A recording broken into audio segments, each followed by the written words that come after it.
I thought I'd take just a few minutes to hop on the blog here and tell you all a little bit about how earnest money plays out in a real estate transaction. Now please keep in mind there are lots of complexities that can develop, and I'm not going to go into those here. I do just want to go over though how earnest money plays out in a typical real estate transaction.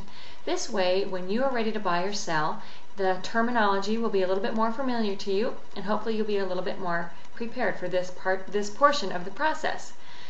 First of all, earnest money is often referred to as a sincerity deposit or a good faith deposit, because what it does is demonstrates to the seller how serious a particular buyer is about closing the transaction.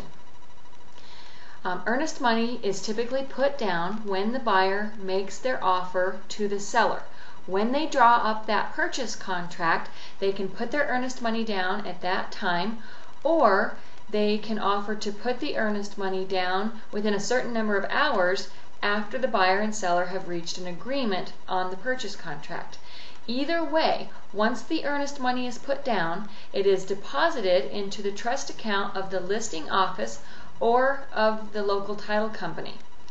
And the earnest money stays there and is held by that third party until they are instructed to disperse it.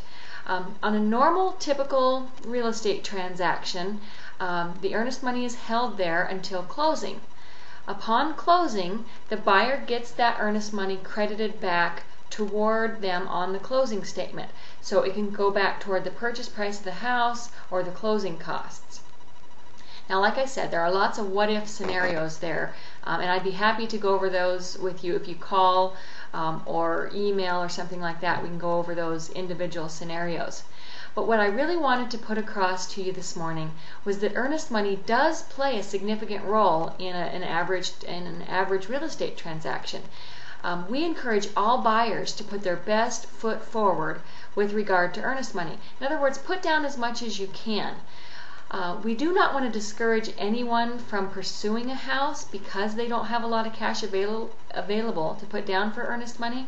And of course, earnest monies are going to vary wildly depending on the asking price of the home, the purchase price, just how much cash each buyer has available. So we don't want to discourage anyone or intimidate anyone from making an offer because they don't have cash on hand. But on the other hand, we just want everyone to know that it is a good idea to put their best foot forward, to demonstrate that they are sincere about their offer, and it gives your offer a huge advantage when the seller is considering whether to accept, reject, or counter.